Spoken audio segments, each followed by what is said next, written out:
Bonjour, enchantée. Prions.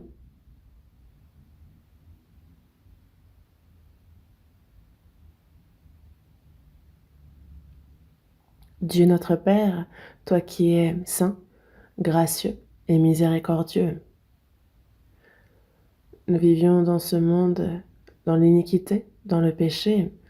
Nous étions complètement inutiles, mais tu as d'abord eu pitié de nous, tu nous as sauvés, tu as fait de nous tes enfants saints, tu nous as placés dans l'Église qui est ton corps, tu nous permets de t'y servir, Seigneur, de vivre avec l'espérance, de pouvoir vivre pour toi. Merci sincèrement pour cette bénédiction, pour cette grâce. Dieu, tu es avec nous, non seulement en Corée, mais tu permets aussi à ce que ton évangile soit activement prêché dans le monde entier. Merci sincèrement d'agir. Et il y a la retraite d'été qui est en cours. Sois avec nous. Tu avais été avec nous pour le premier, le second séminaire. Tu as permis à des âmes d'être sauvées. Du troisième jusqu'au septième séminaire, durant toute cette retraite, sois avec nous. Que de nombreuses âmes soient sauvées activement. Aide-nous et que chacun d'entre nous soit précieusement utilisé pour cette œuvre. Aujourd'hui, les frères et sœurs sauvés par ton sang, Seigneur, sont réunis. Et merci pour cette grâce d'être dans la communion par ta parole sainte. Le Saint-Esprit est avec nous, qu'il ouvre notre cœur et que nous comprenions en esprit ta parole, qu'elle soit notre force et qu'elle se grave profondément en nous. Aide-nous pour cela. Que notre vie soit affermie sur ta parole, sur cette pierre qu'elle est pour nous, sur ce rocher,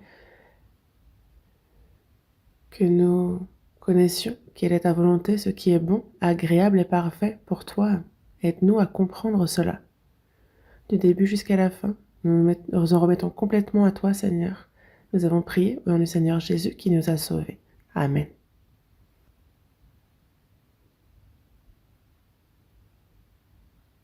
Ouvrons la Bible. Évangile selon Jean. Évangile selon Jean, chapitre 4, verset 27.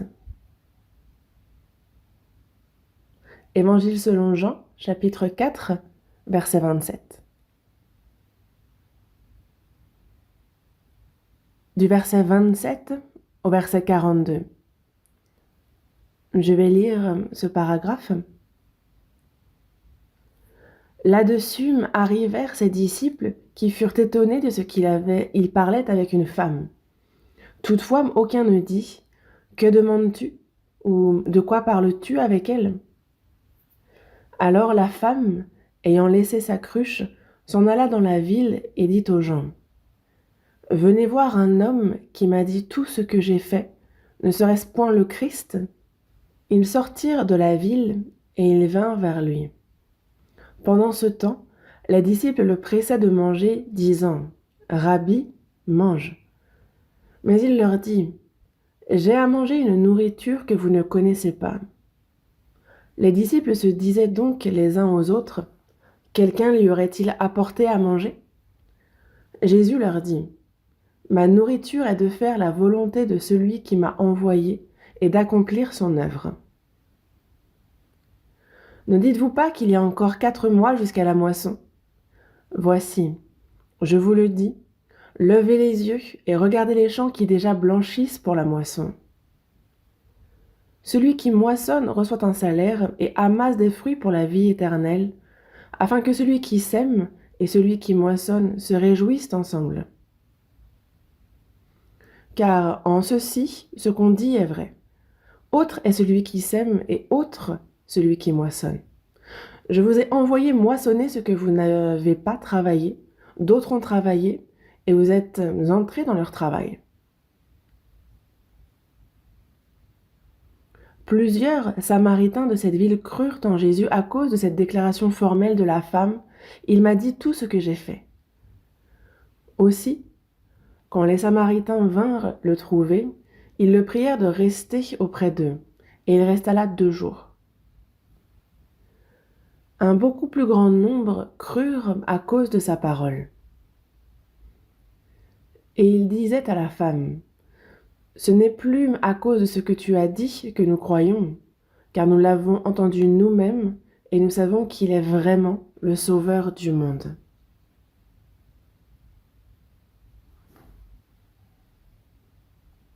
Jusqu'ici, le 3e séminaire de cette retraite d'été est en cours. Si l'on compte les participants des autres sessions, le nombre total des participants s'élève à 11 663 personnes.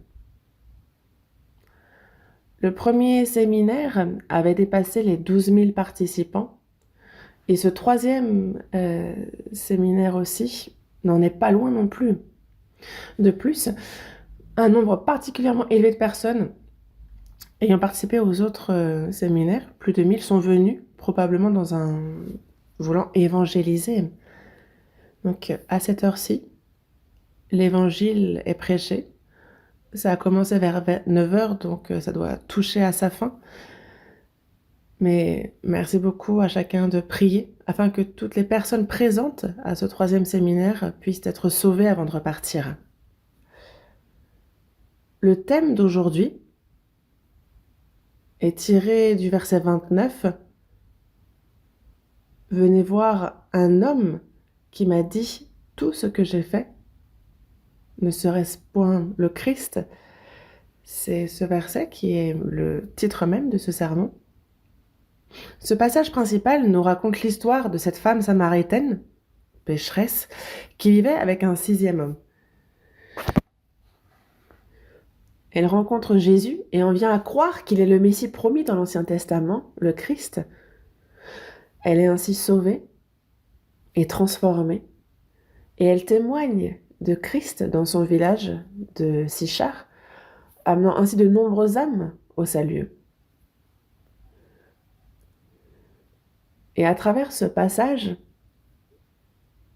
parce qu'il est écrit dans la Bible, c'est que Dieu a quelque chose d'important à nous dire à travers lui. Ça, c'est certain.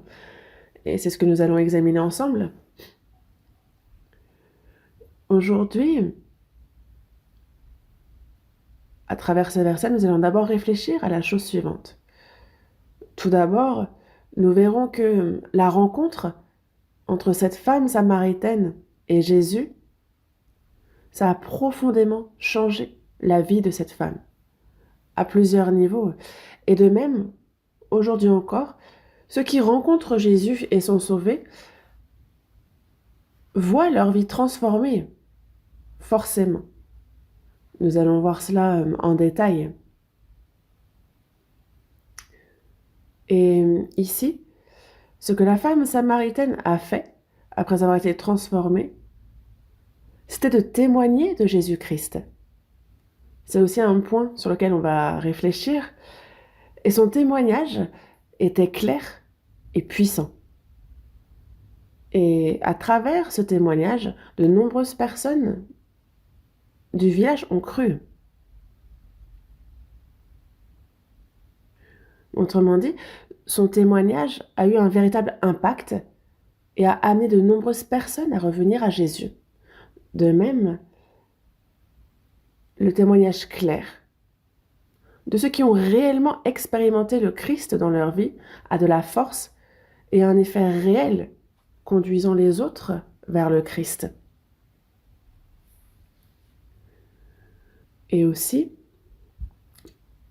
4e point, ça nous fait réfléchir à l'ampleur de l'influence qu'une seule personne peut avoir. Parce que cette femme, en recevant le salut et en témoignant du Christ dans son village, elle a conduit tout le village à l'évangile. Cela montre qu'un seul individu peut avoir une influence immense. Ça nous montre combien grande est l'influence qu'une personne seule peut avoir. Donc, si chacun de nous, en tant que personne sauvée, obéit à la parole du Seigneur et vit par la foi, ça peut avoir un impact réel et considérable. Ça, c'est un fait. Et cinquième point, pour avoir une foi solide, il faut prendre le temps d'écouter suffisamment la parole. Nous allons pouvoir réfléchir à cela aussi. Versets 41 et 42 ici, il est écrit: un beaucoup plus grand nombre crurent à cause de sa parole. Et il disait à la femme: ce n'est plus à cause de ce que tu as dit que nous croyons, car nous l'avons entendu nous-mêmes, et nous savons qu'il est vraiment le Sauveur du monde. Après avoir entendu le témoignage de la femme samaritaine, les Samaritains sont venus à Jésus et l'ont même invité à rester dans leur village. Dans les versets 39 à 40, on voit que Jésus est resté là 2 jours.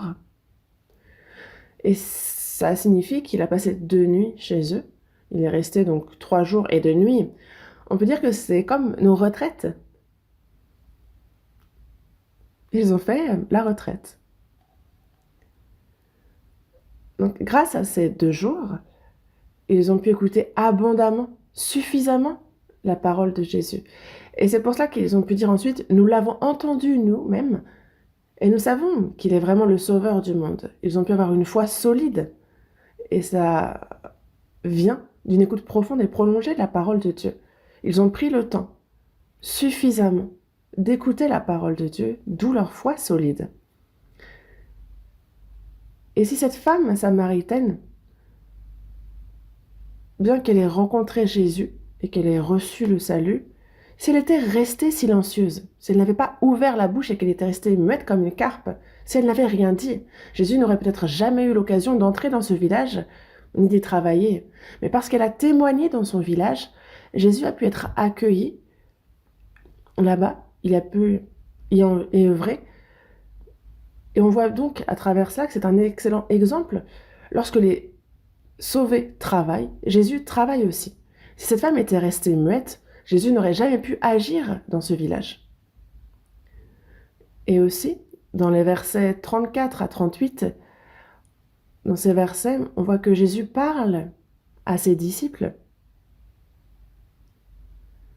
Et à travers ce qu'il dit, nous pouvons voir le cœur de Jésus, ce qu'il veut vraiment, ce qu'il cherche. Et nous pouvons comprendre son cœur, sa volonté. Et si nous connaissons cela, alors nous pouvons vivre dans l'obéissance par la foi, en suivant cette volonté. Et donc, en nous focalisant sur ces versets-là, nous allons étudier ensemble Jean, chapitre 4, versets 28 et 29. Versets 28 et 29.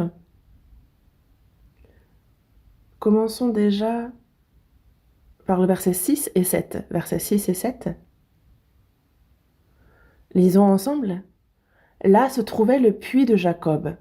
Jésus, fatigué du voyage, était assis au bord du puits. C'était environ la 6e heure. Une femme de Samarie vint puiser de l'eau. Jésus lui dit: donne-moi à boire. Jusqu'ici. Et ensuite, on saute quelques versets, et versets 28 et 29. Lisons ensemble. Alors la femme, ayant laissé sa cruche, s'en alla dans la ville et dit aux gens: venez voir un homme qui m'a dit tout ce que j'ai fait. Ne serait-ce point le Christ ?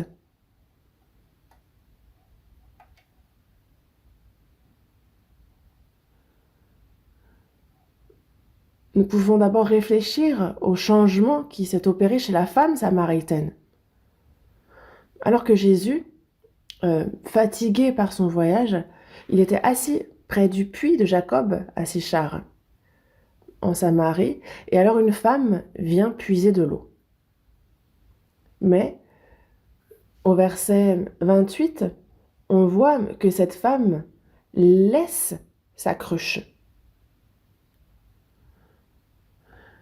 Elle est pourtant venue puiser de l'eau, mais on la voit laisser sa cruche. Donc ce sont 2 versets qui s'opposent. C'est un vrai contraste. Elle avait un objectif, précis. Mais après avoir rencontré Jésus, elle oublie complètement cette tâche. C'est qu'il y a quelque chose de bien plus important qui vient de se produire dans sa vie. Jusqu'alors, puiser de l'eau, pour cette femme, c'était quelque chose de très important. Il est dit que c'était à la 6e heure, et pour nous, c'est environ midi. D'ordinaire, en général, les femmes viennent puiser de l'eau le matin ou le soir, quand il fait plus frais. Mais cette femme vient en plein midi, sous la chaleur du soleil, quand il tape. Pourquoi? Ben, très probablement parce qu'elle voulait éviter les regards, les jugements des autres, parce qu'elle vivait avec un 6e homme après avoir eu 5 maris. Il y avait le poids du regard social. Mais malgré tout, en tout cas, cette femme montre que venir puiser de l'eau, même sous cette chaleur, c'était nécessaire pour elle et c'était important de venir puiser de l'eau. Et pourtant, elle rencontre Jésus et elle laisse sa cruche là et court vers le village pour témoigner de lui. Elle avait cette cruche pour venir puiser de l'eau, mais elle laisse sa cruche. Et ça nous montre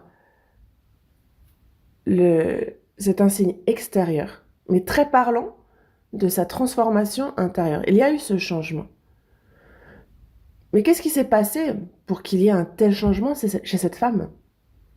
Elle rencontre le Messie. Elle reconnaît, elle a connu que Jésus est le Christ, elle y a cru. Et c'est de là que naît le changement chez cette femme. Elle rencontre Jésus et elle discute avec lui et découvre progressivement qui est Jésus. Elle apprend toujours plus profondément qui il est. Et donc au final, elle réalise que, c'est vrai. Et elle reconnaît qu'il est le Messie, le sauveur de ce monde. Et quand on lit ce passage, on voit que cette femme apprend toujours plus sur le Seigneur. Elle commence par dire, Seigneur, tu me demandes de l'eau à moi qui suis une Samaritaine. Comment oses-tu demander de l'eau à une femme qui vient chercher de l'eau? Semble tout à fait naturel, mais la femme l'arrête tout de suite. Comment toi, qui es juif, me demandes-tu à boire, à moi qui suis une femme samaritaine? Parce que on les sait, ennemis. Mais un peu plus loin, elle dit, es-tu plus grand que notre père Jacob? Donc, elle voit bien que il prend de l'importance chez elle, qu'il est quand même quelqu'un. Et après, la femme lui dit, Seigneur, donne-moi cette eau, afin que je n'ai plus soif et que je ne vienne plus puiser ici. Elle comprend donc ici que, Jésus, il offre une eau différente, une eau spirituelle qui étanche, mais la soif de l'âme. Et ensuite, elle dit, Seigneur, lui dit la femme, je vois que tu es prophète. Parce que Jésus lui parle de sa vie personnelle, alors qu'elle ne l'a jamais rencontré auparavant, et elle reconnaît donc qu'il est bien prophète.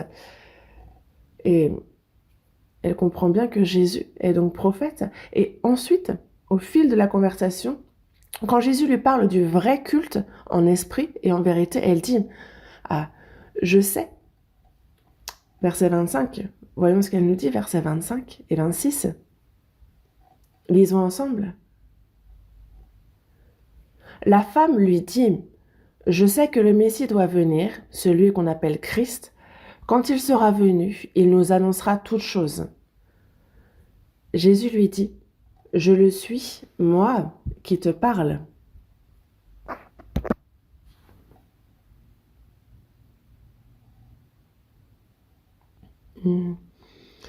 Dans l'Ancien Testament, il était promis que lorsque le Messie, le Christ viendrait, il nous enseignerait ce qu'est le vrai culte. Jésus ne s'est pas contenté de dire à la femme samaritaine, celui qui te parle, c'est moi. Non, il ne s'est pas arrêté à dire cela. On le voit dans leur échange. On sent que la femme attendait vraiment la venue du Messie. Et donc Jésus lui révèle que lui-même est ce Messie qu'elle attendait. Donc c'est pas juste une révélation, ce n'est pas juste une parole. Jésus a ouvert le cœur de cette femme à ce moment précis afin qu'elle croie pleinement qu'il est le véritable Messie. Donc elle a cru de tout son cœur, sans le moindre doute, et par cette foi certaine, elle a été transformée. Et avant cela, elle venait puiser de l'eau, c'était important pour elle. Mais juste après, elle abandonne sa cruche pour aller témoigner de Jésus. Et c'est exactement la même chose maintenant. Nous aussi. Et une personne rencontre Jésus-Christ dans sa vie, elle croit avec certitude que Jésus est son sauveur, et sa vie change, sans aucun doute. Elle est transformée. Elle est transformée forcément, intérieurement et extérieurement. Et donc le changement qu'on voit chez la femme samaritaine, c'est vraiment à l'image de ce que chaque croyant, de chaque sauvé expérimente. Ça nous montre comment la vie d'une personne sauvée devrait être, comment elle change cette personne. Lorsque nous recevons le salut, nous devenons une nouvelle créature, une personne entièrement renouvelée, une toute nouvelle personne. Ouvrons la Bible à la seconde épître aux Corinthiens, chapitre 5. Seconde épître aux Corinthiens, chapitre 5.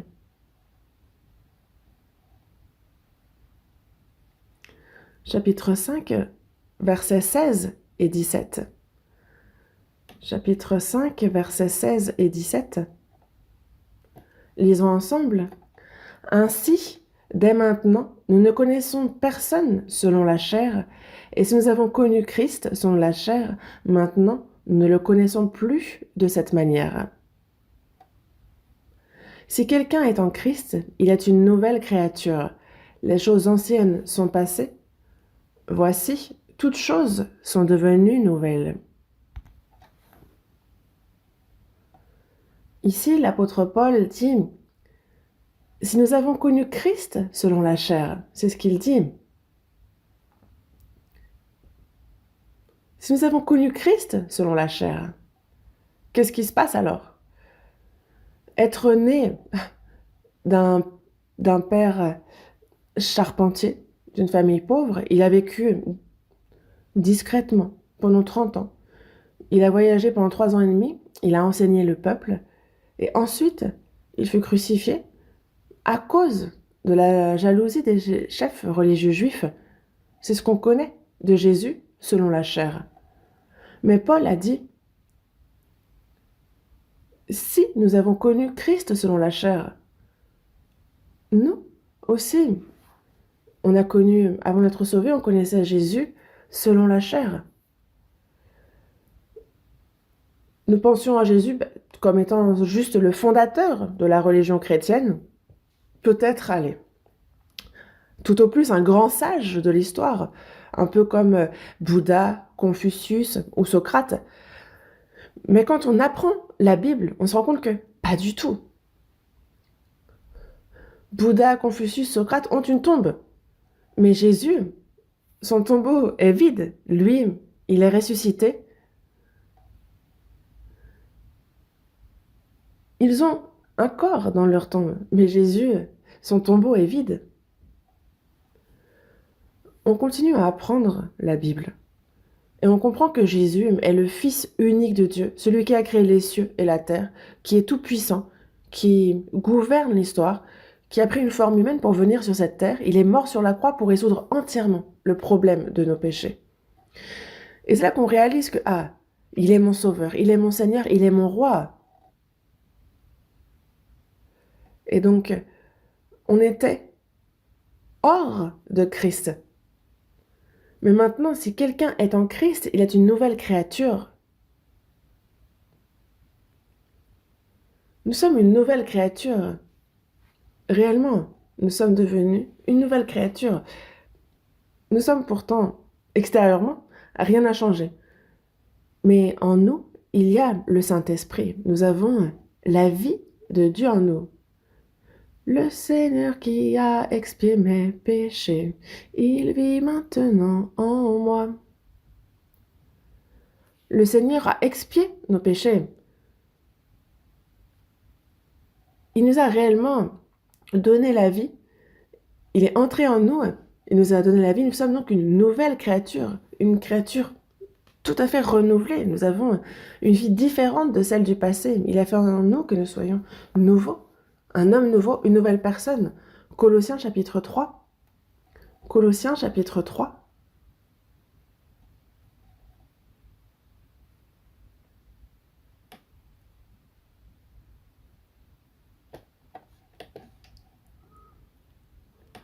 Versets 9 et 10. Lisons ensemble. Ne mentez pas les uns aux autres, vous étant dépouillés du vieil homme et de ses œuvres, et ayant revêtu l'homme nouveau qui se renouvelle dans la connaissance selon l'image de celui qui l'a créé. Ici, vous étant dépouillés du vieil homme et de ses œuvres, et ayant revêtu l'homme nouveau. Une personne sauvée, s'est dépouillée du vieil homme et a revêtu l'homme nouveau. Dépouillé du vieil homme et revêtu, ayant revêtu l'homme nouveau. C'est accompli, c'est terminé. Mais dans Éphésiens, chapitre 4, versets 22 à 24, si on regarde ce verset, « Eu égard à votre vie passée, du vieil homme qui se corrompt par les convoitises trompeuses, à être renouvelé dans l'esprit de votre intelligence, et à revêtir l'homme nouveau, créé selon Dieu dans une justice et une sainteté que produit la vérité. » Dans ce verset, on nous parle de se dépouiller du vieil homme et d'être renouvelé et de revêtir l'homme nouveau. Il se dit « à revêtir l'homme nouveau », c'est du présent. Alors que dans le verset que nous avons sous les yeux, c'est « ayant revêtu l'homme nouveau ». Les deux sont bons, les deux sont corrects. Revêtir l'homme nouveau au passé fait référence à notre statut, le fait que quand nous sommes sauvés, on a déjà été revêtus de l'homme nouveau, on a été déclaré juste et notre position est enfant de Dieu. C'est ferme, immuable. Mais au quotidien, dans notre vie pratique, nous sommes encore faibles, on a des tendances pécheresses, des choses à corriger, à transformer. C'est pourquoi nous devons continuellement revêtir l'homme nouveau dans notre manière de vivre. Ainsi, notre statut est acquis, mais notre état continue de progresser. Donc les deux sont corrects, et le passé et le présent. Vous étant dépouillés du vieil homme et de ses œuvres, ayant revêtu l'homme nouveau. Donc on s'est dépouillé et nous sommes devenus une nouvelle personne. Et il est dit selon l'image de celui qui l'a créé. Qui est ce créateur? C'est Dieu. C'est Dieu qui a créé notre corps. C'est aussi Dieu qui nous a donné la vie éternelle, cette nouvelle vie, en faisant de nous une nouvelle créature. Et quand il dit selon son image, ça signifie que nous sommes appelés à lui ressembler. Quand Dieu a créé l'homme au commencement, il l'a fait à son image. Dans la Genèse, chapitre 1, verset 27, Dieu créa l'homme à son image, il le créa à l'image de Dieu, il créa l'homme et la femme. Certains pensent que le fait qu'il ait fait l'homme et la femme, ça parle de l'apparence physique. Mais non, il n'est pas question d'extérieur ici. Ça parle de l'esprit que Dieu a mis en l'homme. Dans la Genèse, chapitre 2, verset 7, il dit bien qu'il souffla dans ses narines un souffle de vie et l'homme devint un être vivant. Donc c'est Dieu qui est esprit, c'est son esprit, sa vie qu'il a mis en l'homme. Mais lorsque l'homme a péché, cet esprit est mort.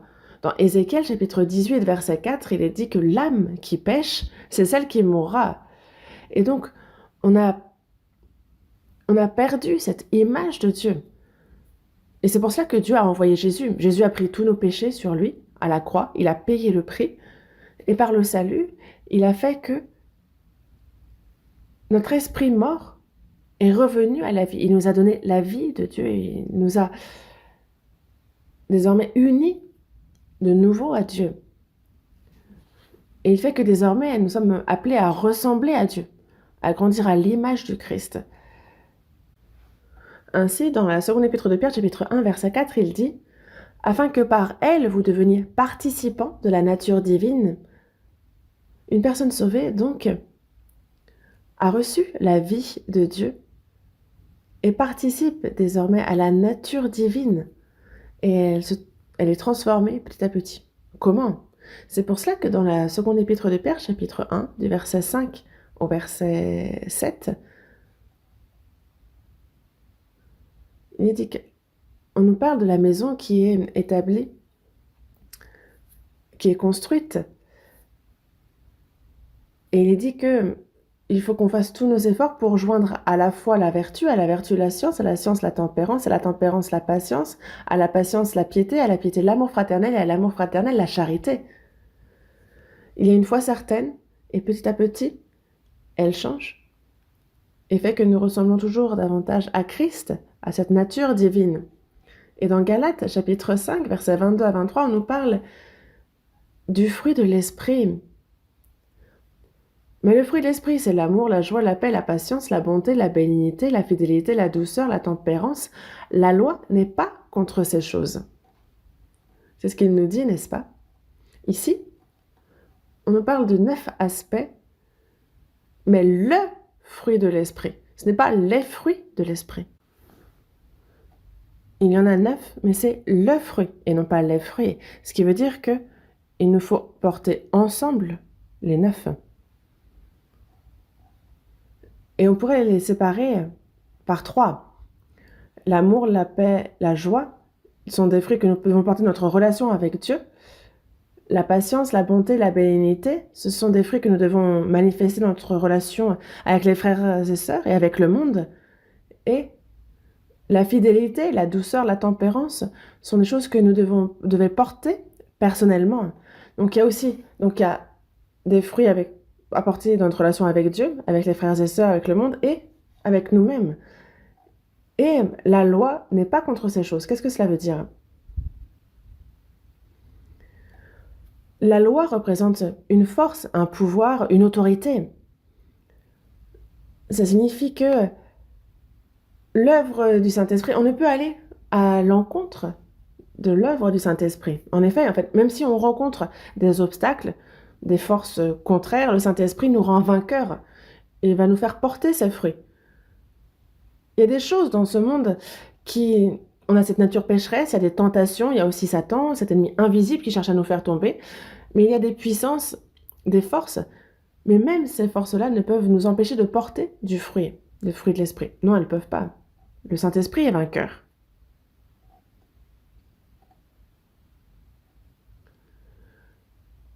Et c'est pour cela que nous sommes à son image. Il fait que nous lui ressemblons toujours plus.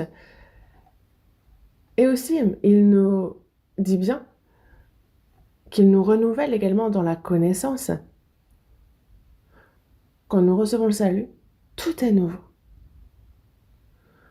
Dans la Bible, on nous parle d'une bonne conscience.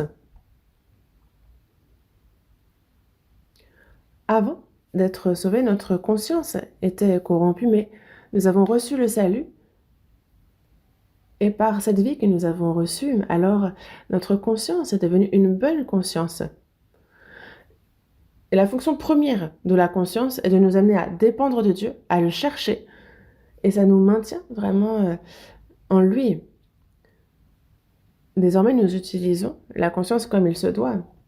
Dans Ézéchiel, chapitre 36, verset 26 aussi, on nous parle de ce cœur nouveau, qu'il met en nous un esprit nouveau, qu'il ôte de notre chair le cœur de pierre et qu'il nous donne un cœur de pierre. Avant, on avait un cœur dur, rebelle à la parole de Dieu, mais Dieu nous donne maintenant un cœur tendre qui désire lui obéir.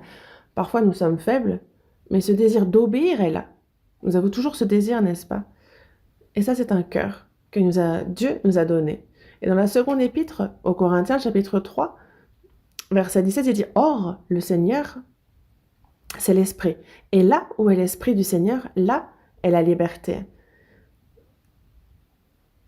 Donc, quand le Saint-Esprit habite en nous, on est délivré du péché, du jugement et de la condamnation, et nous sommes donc libres. Mais où est-ce que l'Esprit agit? Il agit dans l'Église. Quand nous vivons en communion avec l'Église, on se détache peu à peu des anciennes habitudes du monde que nous avions. et nous vivons véritablement libres devant Dieu. Et lorsqu'on reçoit le salut, alors on a une connaissance nouvelle. Il nous renouvelle dans la connaissance à l'image de celui qui nous a créés. Nous découvrons donc des choses que nous ne savions pas, l'existence de l'âme, la nature de Dieu, de Christ, le salut, la vie éternelle, la Bible, et aussi sur l'Église. On apprend à connaître également l'Église. Ceux qui ne sont pas sauvés voient souvent l'Église comme juste un groupe religieux. Ils ne comprennent pas ce qu'est vraiment l'Église. Je me souviens, un jour, il y avait quelqu'un de complètement ivre qui est entré dans la salle des prédicateurs. Il est monté au premier étage, il est entré dans la salle des pasteurs. Et pourquoi il est entré dans l'église? C'est afin de se plaindre. Pour la simple raison de dire, mais pourquoi est-ce que ce bâtiment est si grand? C'est du gaspillage. En fait, pour lui, l'église, c'était juste un groupe religieux, rien de plus. Et vu qu'il est ivre, j'ai dit, mais pourquoi est-ce que vous avez gaspillé l'espace? Il y a beaucoup de choses à faire au niveau de l'État, du gouvernement. Pourquoi vous gaspillez l'espace à construire des bâtiments si grands? C'est ce qu'on peut penser quand on n'est pas sauvé. Mais quand on est sauvé, on comprend que Dieu a confié l'Évangile à l'Église, qu'il l'a rempli de sa puissance et que c'est à travers l'Église qu'il sauve les âmes dans le monde. Alors on voit que l'Église on a beaucoup à faire à l'Église. On a une véritable connaissance.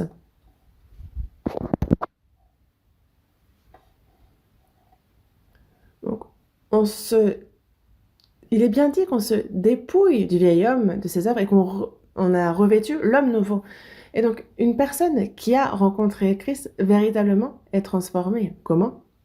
Sa vision change, ses valeurs changent. Elle passe d'une vie centrée sur les biens matériels à une vie centrée sur les personnes, d'une vie centrée sur elle-même, égocentrique, égoïste, à une vie centrée sur Christ. Donc on est égoïste et on devient altruiste. On a compris que les choses de ce monde sont éphémères, on place notre espérance dans le royaume éternel, désormais notre vie est tournée vers ce qui est spirituel. Et donc c'est tout à fait normal de voir que notre vie et le but de notre vie change profondément. Pour celui qui est sauvé, Dieu devient, mais c'est réel, le salut est réel, le ciel et l'enfer sont réels, la vie éternelle est réelle.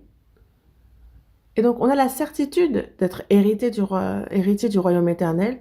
On s'attache donc à cette espérance. L'âme devient précieuse, sauver les âmes devient important. Ceux qui ne priaient pas Dieu avant commencent à prier. Ils s'approchent de la Bible. En fait, tout change. À tous les niveaux. Et c'est pour ça que nous sommes une nouvelle créature.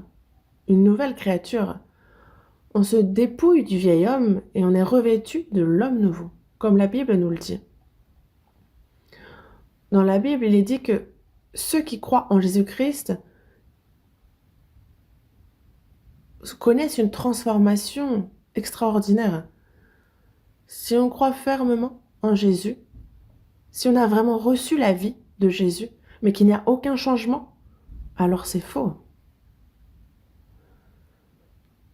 Quand on regarde dans l'Ancien, dans le Nouveau Testament, on voit ceux qui ont connu Dieu véritablement, qui sont nés de nouveau en Christ, et on voit la transformation remarquable qu'ils ont connue.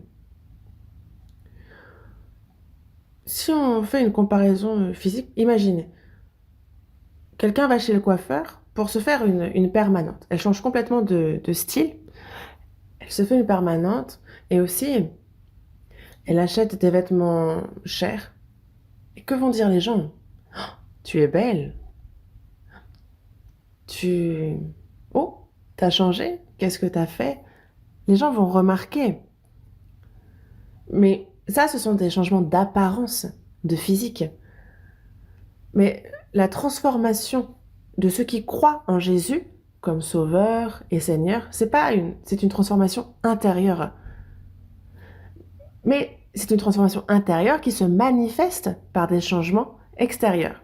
La transformation intérieure, forcément, entraîne un changement dans le comportement extérieur. Quand l'extérieur Quand l'intérieur change, l'extérieur change forcément aussi. Nettoyez d'abord l'intérieur de la coupe et du plat afin que l'extérieur en devienne aussi net. Donc, lorsque l'homme intérieur est purifié, l'homme extérieur change aussi. Donc c'est pourquoi si quelqu'un est en Christ, c'est une nouvelle créature. Les choses anciennes sont passées, voici toutes choses sont devenues nouvelles. Si c'est vrai, alors lorsqu'une personne est sauvée, sa transformation est suffisamment frappante pour choquer tout son entourage. Si on a reçu le salut, la vie que nous vivions avant d'être sauvés, la direction qu'on prend, les buts, les objectifs qu'on avait, vont complètement changer. Ça n'a rien à voir avec avant. La Bible donne de nombreux exemples de changements radicaux chez ceux qui ont reçu l'Évangile. Et on va voir plusieurs exemples de cela. Pour réfléchir aussi, en quoi je ressemble, en quoi je suis différent, en quoi je dois changer. On va réfléchir à ça. Et j'espère que ça va vous exhorter. Commençons par déjà voir ce qui concerne Zaché, qui a accueilli Jésus. Voyons dans Luc chapitre 19, du verset 5 au verset 9. Luc chapitre 19, du verset 5 au verset 9.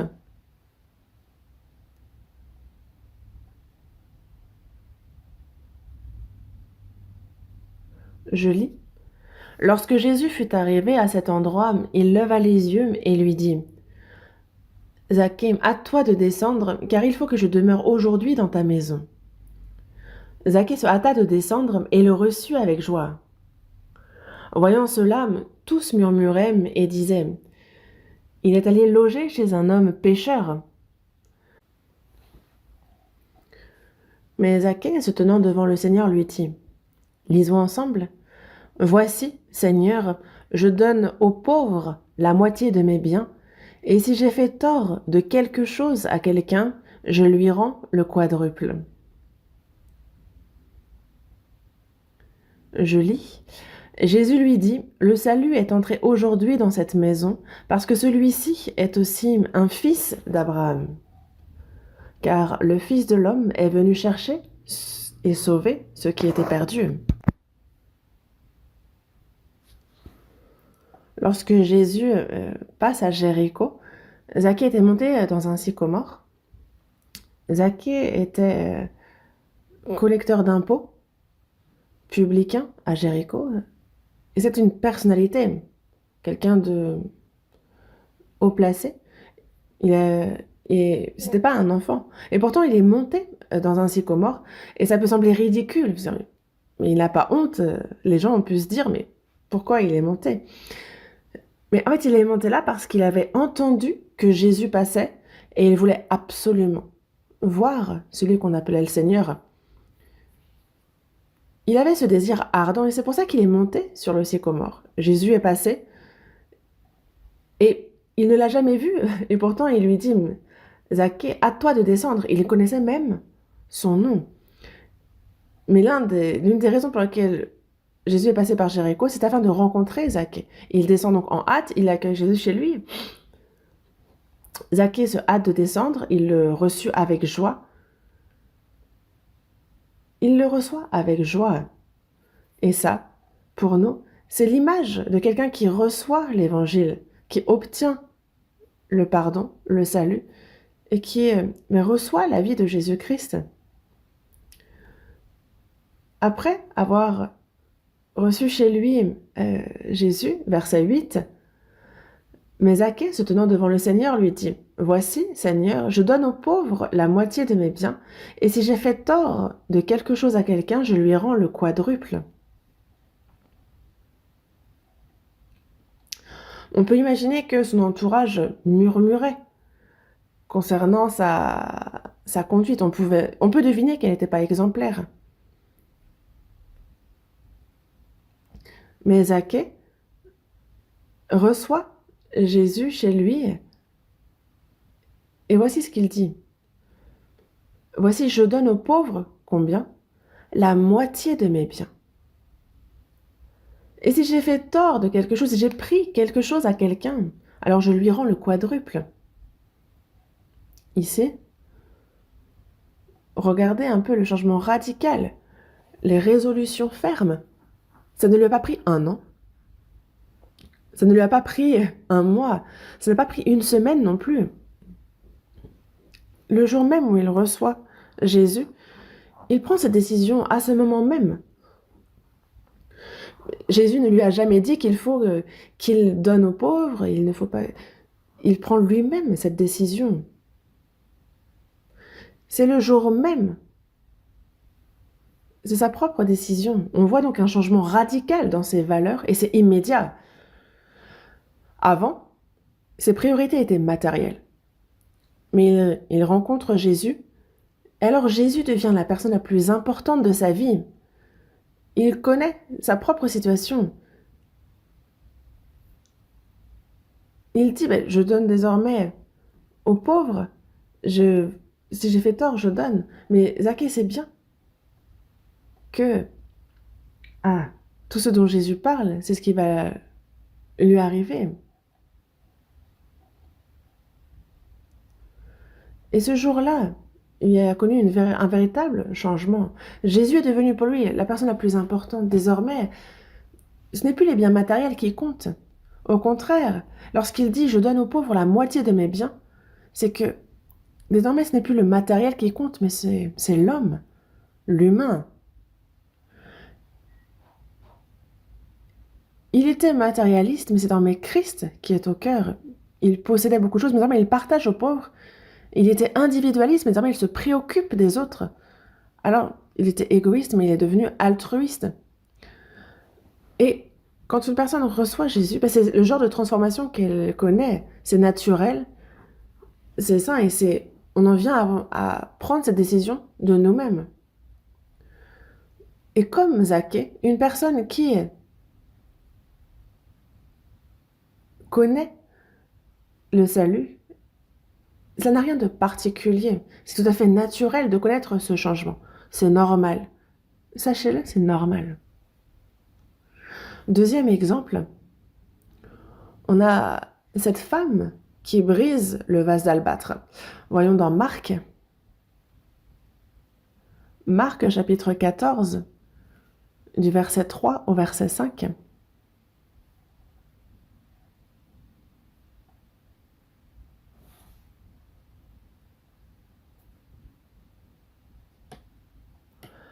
Marc chapitre 13, du verset 3 au verset 5. Comme Jésus était à Béthanie, dans la maison de Simon le lépreux, une femme entra pendant qu'il se trouvait à table. Elle tenait un vase d'albâtre qui renfermait un parfum de nard pur de grand prix, et ayant rompu le vase, elle répandit le parfum sur la tête de Jésus. Quelques-uns exprimèrent entre eux leur indignation. « À quoi bon perdre ce parfum ? On aurait pu le vendre plus de 300 deniers et les donner aux pauvres. » Et ils s'irritaient contre cette femme. Ici, une femme a brisé un flacon, un vase d'albâtre qui renfermait un parfum de nard pur de grand prix, d'une valeur de 300 deniers, pour le verser sur Jésus. Ce parfum pouvait représenter certainement toute la fortune de cette femme, je pense. Un denier équivaut au salaire d'un homme pour une journée de travail. Donc, imaginons que ce salaire, ce soit 100 € par jour. Cela ferait à peu près un vase d'albâtre, un parfum à 30 000 €. Donc c'est un parfum extrêmement cher. Mais elle l'a versé sur Jésus. Pour quelle raison ? Pour exprimer son amour pour lui, pour l'élever, pour l'honorer publiquement. Parce qu'ici, ils sont en train de manger ensemble, mais elle élève Jésus ici alors qu'ils sont en plein festin. Dans le psaume 23, verset 5, il dit « Tu dresses devant moi une table, en face de mes adversaires, tu oins d'huile ma tête et ma coupe déborde. » C'est la confession de foi ici de David. Et donc, on voit ici que Dieu a honoré David en lui versant de l'huile en présence de ses ennemis. Et c'est donc dans ce sens-là que lui a élevé Dieu ensuite. Donc on élève Dieu. Et ici, on voit la femme élever Jésus devant tous. C'est un acte d'amour. Et aussi, elle l'adore, elle l'élève publiquement. Donc on voit que ce qu'elle a fait montre un changement radical chez elle, un changement de valeur. Et ça, c'est parce qu'elle est sauvée. Et les disciples, eux, ont été choqués. Certains ont dit, quelques-uns exprimèrent entre eux leur indignation. À quoi bon perdre ce parfum? Ils étaient indignés. Parce que c'était un parfum d'une grande valeur, alors ils étaient indignés, ils considéraient que c'était gaspillé. Mais cette femme, elle l'a fait par amour, pour la simple raison qu'elle aime le Seigneur, qu'elle est sauvée, seulement pour qu'il soit élevé. Elle n'a pas hésité un instant à renoncer à toute sa richesse pour l'offrir à ce qui pour elle a plus de valeur que tout désormais. Et donc, justement, elle a découvert Jésus qui est bien plus grand, c'est sa richesse. Et donc, elle donne, elle renonce à ça pour elle et elle le donne. Et pourquoi? Elle a découvert combien valait Jésus. Et comment une personne qui ne connaît pas vraiment Jésus pourrait donner sa vie, ce qui est précieux pour elle, pour Dieu? Non, il faut abandonner une chose pour pouvoir la donner à Jésus. En fait, ce n'est qu'en donnant qu'on renonce. Et peut-être que jusqu'à ce jour, ce parfum était ce qu'elle possédait de plus précieux. Mais après avoir rencontré Jésus, elle a compris que la valeur de Jésus était infiniment plus grande que toute autre chose. Et c'est pour ça qu'il y a ce changement radical dans ses priorités. Ça montre ce changement radical dans ses valeurs. Ça montre que le sens de sa vie, désormais, a basculé. Désormais, c'est Christ. Elle était au centre de sa vie, mais maintenant, Christ est son roi et son Seigneur. Et c'est pour cela que on voit ce changement naturel chez elle et que ça a été rendu possible. Les gens autour de cette femme, eux, n'ont pas eu ce changement de valeur et c'est pour ça qu'ils n'ont pas pu comprendre ce que cette femme a fait. Et nous réfléchissons, nous. Que sommes-nous prêts à abandonner pour Christ? S'il y a quelque chose qui est si précieux pour vous, est-ce que vous êtes prêt à le donner à Jésus si besoin est? Si tu crois vraiment que Jésus est plus précieux que tout, alors, dans les moments décisifs, si vraiment tu crois en ce que Jésus est plus précieux que tout, tu feras ce choix-là et tu lui abandonneras cette chose. Abraham, lui, a abandonné 4 choses. L'Éternel dit à Abraham, « Va-t'en de ton pays, de ta patrie et de la maison de ton père dans le pays que je te montrerai. » Et Abraham a abandonné. Il a laissé derrière une terre natale prospère. Il a abandonné le droit aussi au meilleur pâturage. Et il a même abandonné Ismaël quand il a fallu.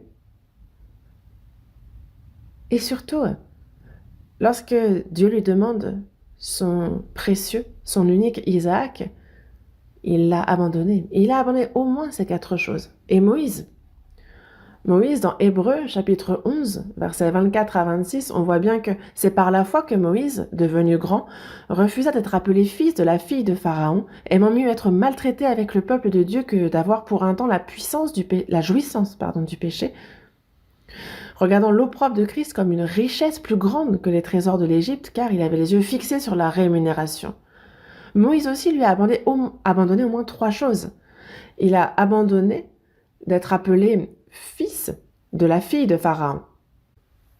Il a abandonné aussi pour un temps la jouissance du péché.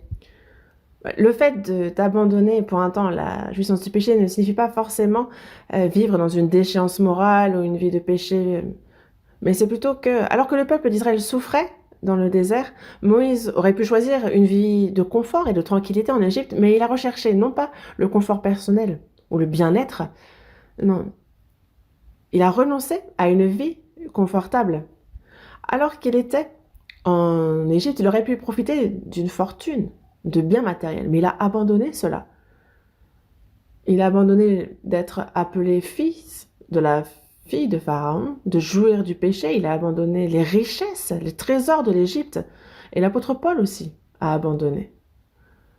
Avant de rencontrer le Christ, tout ce qui était pour lui un bien, il l'a regardé comme une perte. Pourquoi?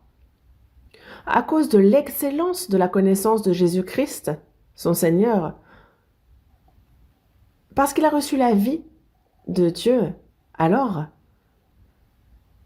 il s'est rendu compte que, il y a l'excellence de la connaissance de Jésus-Christ, mon Seigneur. C'est lui qui a désormais, qui valait plus que toute autre chose. Et c'est pour ça qu'il a renoncé à sa réputation, à ses acquis, à ses privilèges. Et dans Philippiens, chapitre 1, versets 20 et 21, il dit bien, « Selon ma ferme attente et mon espérance que je n'aurai honte de rien, mais que maintenant, comme toujours, Christ sera glorifié dans mon corps avec une pleine assurance, soit par ma vie, soit par ma mort, car Christ est ma vie, et la mort m'est un gain. » Paul, lui, que ce soit par sa vie, que ce soit par sa mort, il voulait que Christ soit glorifié en lui, et Christ est sa vie. Il a découvert la valeur de Christ, il a découvert qui était son roi, son Seigneur, et c'est Christ désormais. Et on voit donc ce changement, mais naturel, tout à fait normal dans sa vie. Mais sans être sauvé, c'est impossible. Dans le psaume 73, verset 25, on a un psalme qui dit « Quel autre ai-je au ciel que toi, et sur la terre, je ne prends plaisir qu'en toi. Je n'ai au ciel et sur terre que toi, Seigneur. Tu es le plus précieux pour moi. Tu vaux plus que toute autre chose. » Et c'est pour cela que ce soit les difficultés, on peut être en reconnaissance sans se plaindre et traverser ces difficultés grâce à cela. Et on voit aussi le changement parmi les saints de Jérusalem. Voyons dans Actes chapitre 8. Actes chapitre 8, versets 1 et 4. Versets 1 et 4. Lisons ensemble ces deux versets. Saul avait approuvé le meurtre d'Étienne. Il y eut, ce jour-là, une grande persécution contre l'église de Jérusalem, et tous, excepté les apôtres, se dispersèrent dans les contrées de la Judée et de la Samarie. Verset 4. Ceux qui avaient été dispersés allaient de lieu en lieu, annonçant la bonne nouvelle de la parole. Jusqu'ici. Écoutez, Jérusalem est le lieu où se trouvaient les chefs religieux qui ont mis à mort Jésus. Vivre à Jérusalem en gardant sa foi, en croyant et en témoignant publiquement de sa foi, ça ne devait pas être une chose facile. Parce que si on découvrait qu'une personne croyait en Jésus, alors elle était exclue du judaïsme, qui pourtant représentait le fondement même de sa vie. Elle perdait tous les privilèges que procurait justement d'appartenir au judaïsme, à cette religion. Et dans l'évangile de Jean, au chapitre 9, on voit que Jésus guérit un homme aveugle de naissance, et cet homme a fini par être expulsé du judaïsme, simplement pour avoir témoigné que c'est Jésus qui l'avait guéri. Donc après cette expulsion, Jésus est venu lui-même à la rencontre de cet homme.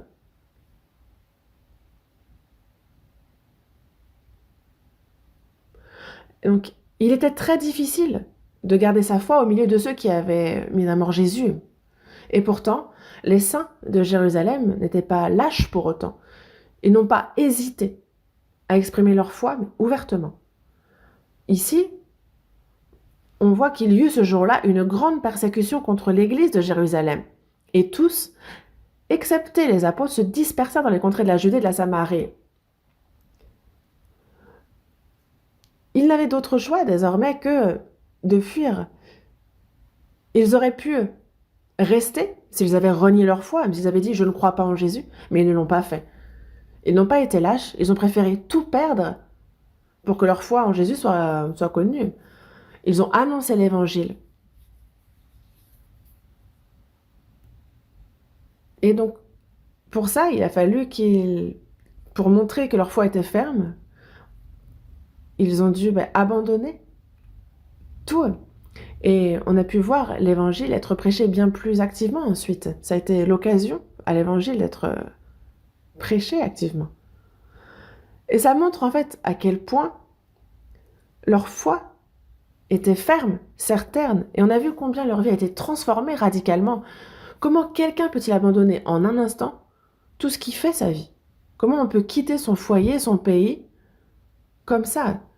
C'est parce que Jésus était plus précieux pour eux. Abraham a quitté Ur en Chaldée pour aller à Canaan. Et dans le livre de Ruth, on voit que Ruth quitte le pays de Moab aussi pour venir à Bethléem en Israël, et c'est pour adorer Dieu. Dans 2 Chroniques, chapitre 11, versets 13 à 16, les sacrificateurs et les Lévites qui se trouvaient dans tout Israël quittèrent leur demeure pour se rendre auprès de lui. Car les Lévites abandonnèrent leurs banlieues et leurs propriétés et vinrent en Juda et à Jérusalem. Pourquoi? Parce que Jéroboam et ses fils les empêchèrent de remplir leurs fonctions comme sacrificateurs de l'Éternel. Jéroboam établit des sacrificateurs pour les hauts lieux, pour les boucs et pour les veaux qu'ils avaient faits. Ceux de toutes les tribus d'Israël qui avaient à cœur de chercher l'Éternel, le Dieu d'Israël, suivirent les Lévites à Jérusalem pour sacrifier à l'Éternel, le Dieu de leur père. Alors que cela se passe ainsi, on a les Lévites qui abandonnèrent leurs banlieues et leurs propriétés. Ils sont venus à Juda, en Jérusalem, pour adorer Dieu.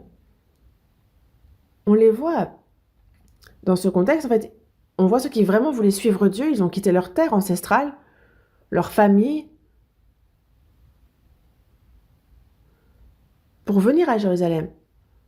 Et pourquoi? Parce que pour eux, le Seigneur Jésus avait une valeur bien plus grande que leur terre ou leur vie quotidienne. Et les saints de Jérusalem se sont réunis chaque jour. Voyons dans Actes chapitre 2,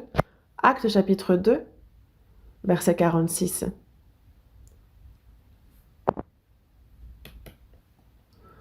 Acte 2, verset 46.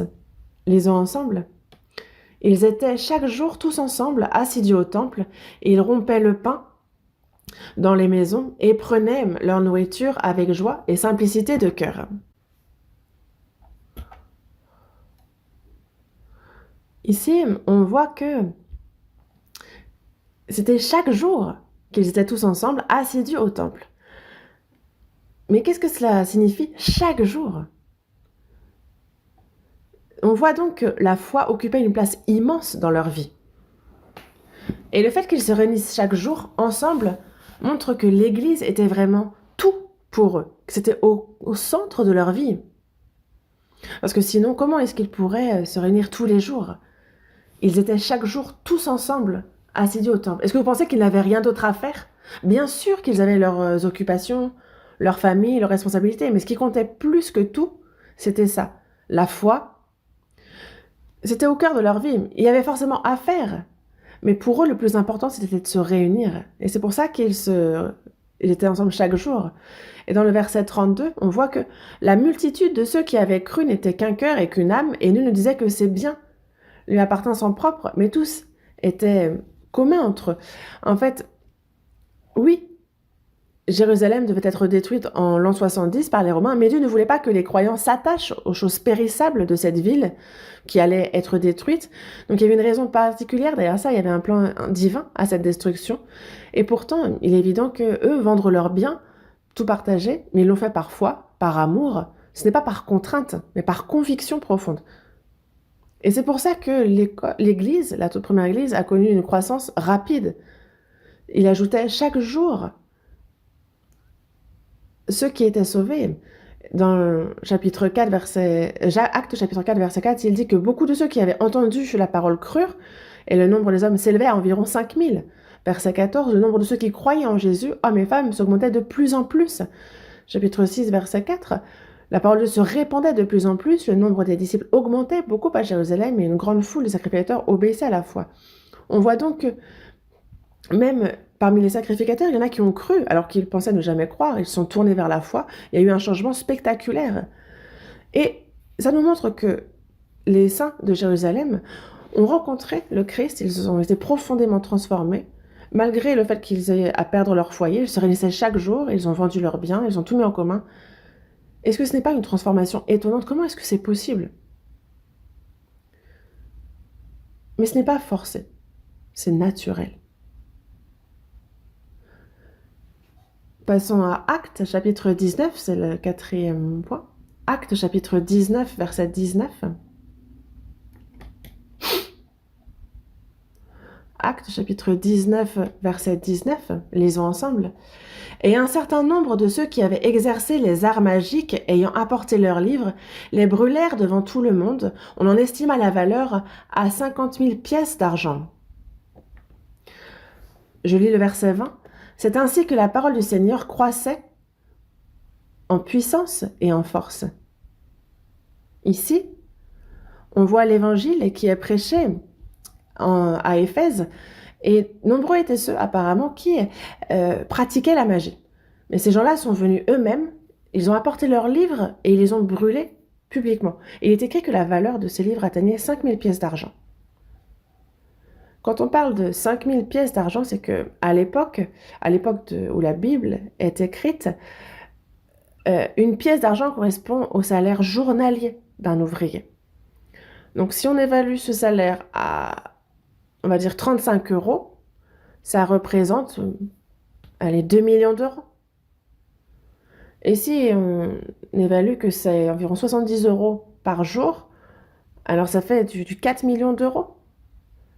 Vous avez déjà fait ce calcul? Mais c'est énorme. Enfin, habituez-vous à calculer ces choses-là. Mais... Et c'est parce que c'est énorme que c'est écrit dans la Bible, non? Ça n'a pas été facile pour eux de prendre la décision de brûler ces livres. Pourquoi? Parce qu'à l'époque, les livres étaient très précieux. Il n'y avait pas d'imprimerie, alors produire un livre demandait beaucoup de temps, d'efforts, et ça coûtait cher. Donc, que ce soit le parchemin, le papyrus, en fait, ces matériaux coûtent cher, et c'est pour cela que un livre, surtout pour une personne ordinaire, c'était presque impossible d'en obtenir, et c'était donc vraiment très précieux. Et pourtant, on voit qu'ils ont choisi de brûler ces livres. Qu'est-ce que ça signifie? Pour eux, qui ont vécu de la magie, c'était leur métier, c'était leur gagne-pain. Mais ils ont pris la décision d'abandonner leur profession. Ils ont changé de métier. Et ils auraient pu vendre ces livres et utiliser l'argent pour démarrer une nouvelle activité, pour se reconvertir. Mais pourquoi ils ne l'ont pas fait? Parce qu'ils ont compris que, la magie, c'est péché devant Dieu. Donc même si quelqu'un d'autre achetait ces livres, ce serait nuire aux autres, ce serait offensant. C'est pour ça qu'ils ont préféré les brûler. En fait, pour eux, ces livres, ce n'étaient pas juste des objets, c'était lié à leur vie. C'était eux. Mais ils ont pensé que c'était plus précieux que leur propre vie, que l'évangile, et c'est pour ça qu'ils les ont abandonnés. Et dans le psaume 63, il est bien dit, « Car ta bonté vaut mieux que la vie. » Et oui, la vie que nous avons reçue de Christ, c'est incomparable à notre vie sur cette terre. Et pour eux, ils ont le courage et la foi d'abandonner tout. Mais c'est un prix élevé qu'ils ont payé. Mais ils se sont dit qu'il nous faut garder la foi. Notre amour pour Jésus-Christ, c'était une décision radicale, mais pour eux, c'était naturel parce qu'ils avaient réellement rencontré Dieu. Donc même cette transformation chez les magiciens d'Éphèse, c'est radical, mais aux yeux de Dieu, c'est une évidence. Cela n'a rien d'exceptionnel. Et aussi dans la Bible, on voit l'exemple des saints de Thessalonique. Dans Actes chapitre 17, on voit que Paul prêche 3 semaines à Thessalonique, et pourtant pendant ce court laps de temps, beaucoup ont cru. Mais les Juifs sont jaloux, ils ont soulevé une grande agitation et ils ont forcé Paul à fuir de nuit. Mais 3 semaines, c'est un mois, c'est peut-être 2 tout au plus, c'est trop court pour fonder une église, trop court pour que la foi s'enracine, c'est trop court pour une transformation complète. Parce qu'il a dû rester, allez, 3 semaines, un mois, peut-être 2 tout au plus. Mais les saints de Thessalonique ont manifesté de manière surprenante leur foi. Il y a eu pourtant de fortes persécutions, mais ils sont devenus des modèles même pour les autres croyants. Et malgré les persécutions, ils ont prêché l'évangile avec force. Ils ont surmonté ces persécutions, ces difficultés. 1 Thessaloniciens, chapitre 1. 1 Thessaloniciens, chapitre 1.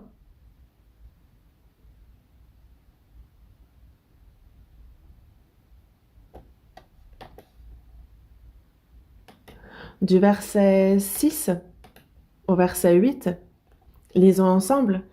Et vous-même, vous avez été mes imitateurs et ceux du Seigneur, en recevant la parole au milieu de beaucoup de tribulations, avec la joie du Saint-Esprit, en sorte que vous êtes devenus un modèle pour tous les croyants de la Macédoine et de l'Achaïe. Non seulement, en effet, la parole du Seigneur a retenti de chez vous dans la Macédoine et dans l'Achaïe, mais votre foi en Dieu s'est fait connaître en tout lieu, de telle manière que nous n'avons pas besoin d'en parler.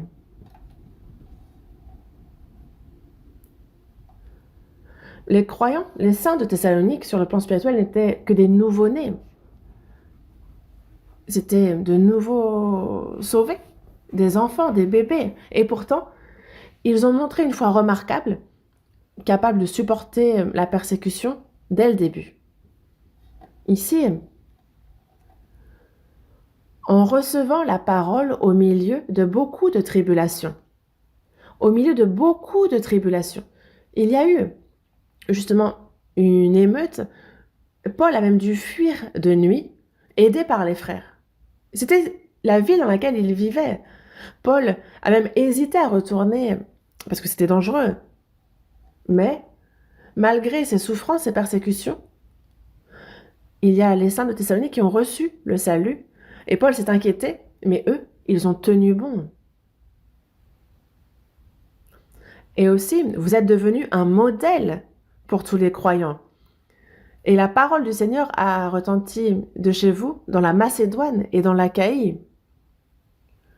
La parole du Seigneur, on voit donc qu'ils ont prêché l'évangile.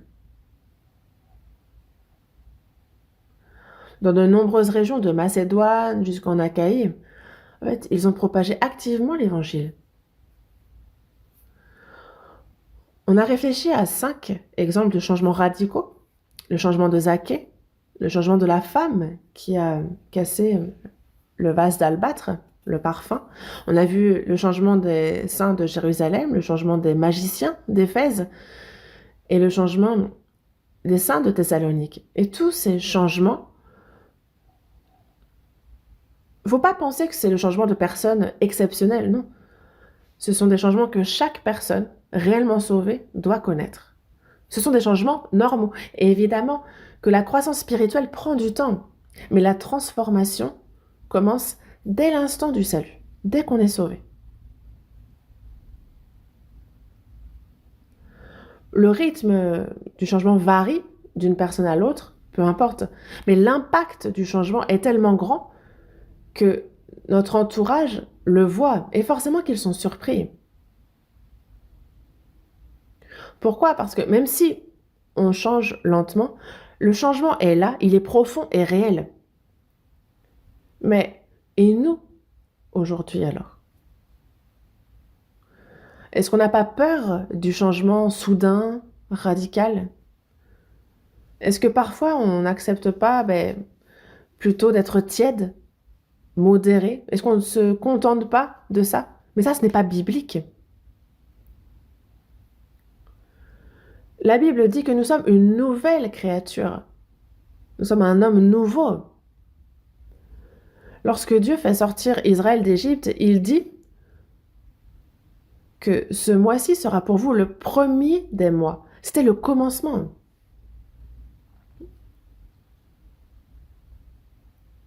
Et de là, en fait, on divise à partir de ce moment l'histoire. Il y a avant Jésus-Christ et après Jésus-Christ. Et il en va de même pour chacun d'entre nous. Il y a la vie avant Jésus et la vie après que Jésus entre dans notre vie. Il y a une différence nette. Et il y a forcément un changement. Et c'est pour ça que dans Éphésiens chapitre 5, verset 8, il est dit « Autrefois, vous étiez ténèbres, et maintenant, vous êtes lumière dans le Seigneur. » Autrefois et maintenant. Dans la première épître de Pierre, chapitre 2, verset 10, il est dit « Vous qui autrefois n'étiez pas un peuple, et qui maintenant êtes le peuple de Dieu. Vous qui n'aviez pas obtenu miséricorde, et qui maintenant avez obtenu miséricorde. » Donc il y a le autrefois et le maintenant, à deux fois. Donc il y a contraste. Dans la première épître de Pierre, chapitre 2, verset 25, il dit « Car vous étiez comme des brebis errantes, mais maintenant, vous êtes retournés vers le pasteur et le gardien de vos âmes. » Vous étiez, mais maintenant. Dans Galates, chapitre 3, verset 23, « Avant que la foi vînt, nous étions enfermés sous la garde de la loi, en vue de la foi qui devait être révélée. » Verset 25, « La foi étant venue, nous ne sommes plus sous ce pédagogue. » Il y a donc le avant que la foi vint et la foi étant venue. Il y a donc clairement un avant et un après la foi. Quand quelqu'un reçoit la vie qui vient de Christ, c'est pas une foi cachée ou invisible. Non, il y a un avant et un après la foi. Et c'est pour cela que quand quelqu'un reçoit le salut, en fait, il n'y a personne qui soit sauvé et qui mène sa vie cachée, dont la foi resterait cachée ou invisible. Non, la Bible ne parle pas d'une foi discrète ou secrète, ça c'est pas normal. Ce serait donc faux. On ne peut pas cacher la lumière dans l'obscurité. C'est impossible. Croire en secret n'est pas encouragé. On n'en parle pas dans la Bible.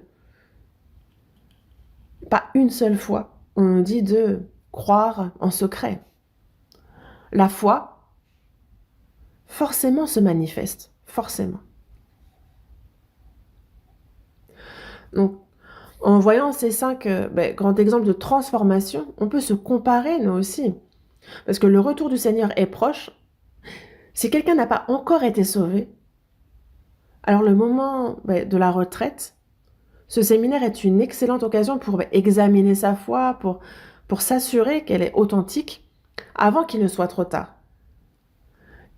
Et la Bible fait clairement la distinction entre le avant, entre le autrefois et le maintenant. Et donc, il y a ce avant et ce après. Il faut se demander, moi, est-ce que ma foi est vraiment une foi révélée par Dieu? Est-ce qu'il y a vraiment ce changement intérieur en nous? Est-ce que ce changement intérieur produit des actes extérieurs visibles? Parce que les gens autour de nous doivent être étonnés. Ils sont forcément influencés par notre changement. Jean, retournons à Jean, chapitre 4.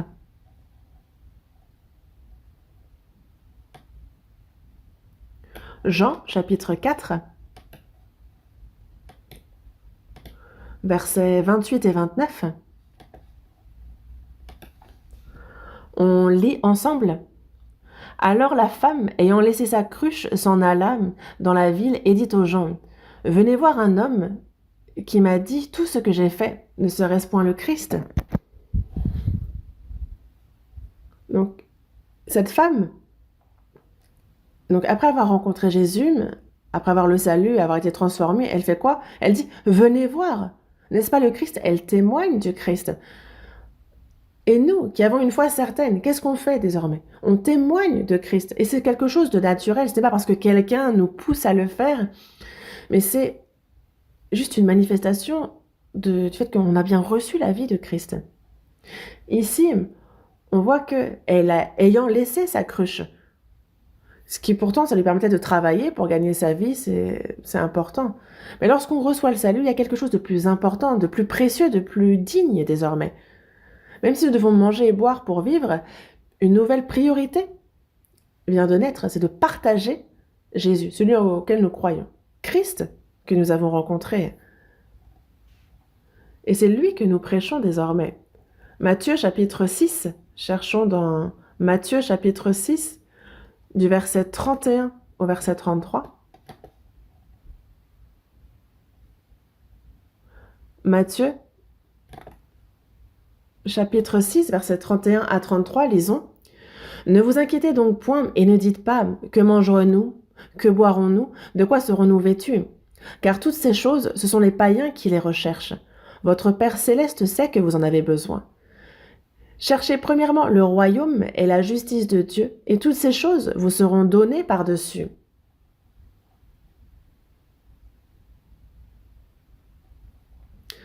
Vous savez qu'en tant que chrétien, dans ce monde, nous avons deux types d'occupations. La première, comme c'est dit ici, que mangerons-nous?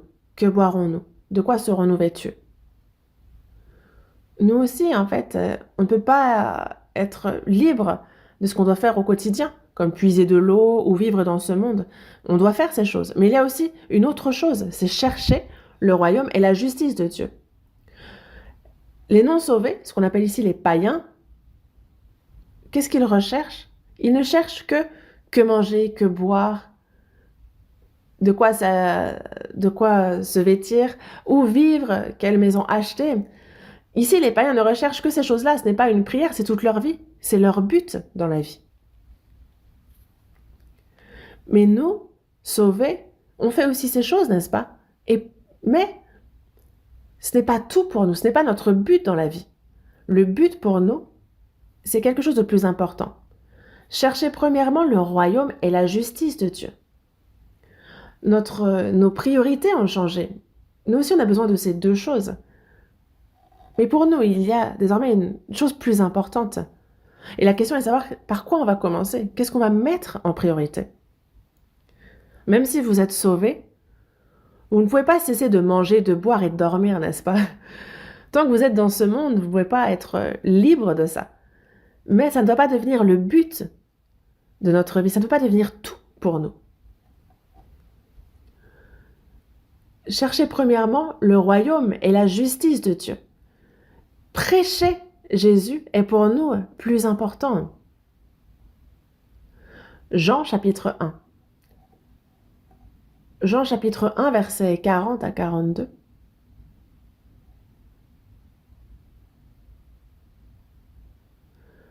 Jean chapitre 1, versets 40 à 42.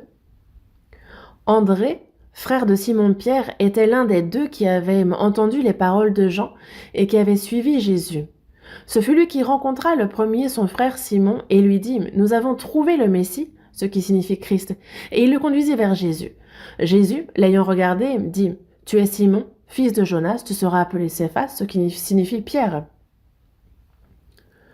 Il y a plusieurs disciples à Jean-Baptiste, et ici, il y a donc Jean-Baptiste qui dit « Voici l'agneau de Dieu qui ôte le péché du monde ». Et parmi ces disciples, il y en a deux qui ont suivi Jésus toute une journée et qui sont restés avec lui. On a donc André, frère de Simon-Pierre, qui était l'un d'eux. André a donc découvert le Messie.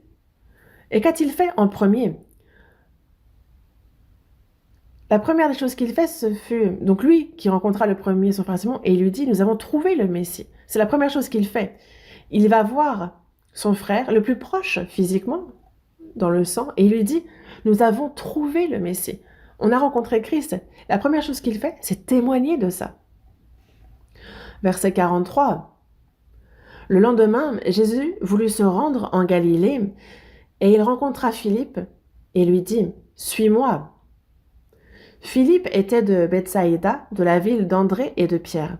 Philippe rencontra Nathanaël et lui dit « Nous avons trouvé celui de qui Moïse a écrit dans la loi et dont les prophètes ont parlé, Jésus de Nazareth, fils de Joseph. » Ici, Philippe a été appelé par Jésus. Et la première chose que Philippe a faite, c'est d'aller trouver son ami Nathanaël pour lui témoigner qu'il avait rencontré celui qui avait été promis dans l'Ancien Testament, le Sauveur. Il est très probable que ce Nathanaël soit Barthélemy, l'un des 12 disciples de Jésus. Mais la première action de Philippe fut d'aller vers son ami et de lui annoncer Christ. La priorité a changé, oui. Et c'est pareil aujourd'hui. Celui qui découvre clairement dans la Bible que Jésus est le Sauveur, sa priorité devient désormais d'annoncer ça. Même dans la vie quotidienne, notre priorité doit être de témoigner de Christ. Et lorsqu'il est à la retraite, mais c'est encore plus vrai. Par exemple, quand il est à la retraite, que faut-il faire? Ici, on voit qu'ils étaient à Sikes et ils ont fait comme une retraite de 2 jours. Et nous, on fait 3 nuits et 4 jours. Mais ici, elle laisse sa cruche et elle s'est consacrée entièrement à témoigner de Christ. Plus tard, probablement qu'elle est allée retourner chercher sa cruche. Elle doit continuer à puiser de l'eau. Mais pendant que Jésus était dans ce village, elle a sans doute consacré tout son temps à annoncer Christ. Quoi qu'il arrive, elle a fait en sorte que sa priorité soit de témoigner de Christ. Nous, notre priorité au quotidien est de témoigner de Christ, mais lorsque c'est la retraite, c'est d'autant plus le cas. Qu'est-ce qu'on doit faire? Nous aussi, on doit laisser notre cruche d'eau. Nous devons mettre un peu de côté nos préoccupations, nos occupations quotidiennes. Est-ce que c'est parce qu'on a fait tout ce qu'on avait à faire? Est-ce que c'est qu'on a terminé? Non. Même si le travail s'accumule comme une montagne, il faut mettre de côté ça et nous consacrer pleinement, mettre tout dans la retraite. Il arrive que nous ayons à laisser la cruche pour témoigner de Christ. Et c'est peut-être maintenant. On a la retraite de mardi à vendredi, c'est donc 3 nuits et 4 jours, où nous mettons tout de côté, nos préoccupations quotidiennes, même si le travail s'accumule. On ne fait pas passer ça en premier, c'est la retraite avant tout, et c'est ce que Dieu attend de nous. Priez, et voyez, si vraiment vous désirez ardemment y participer, alors Dieu vous aidera.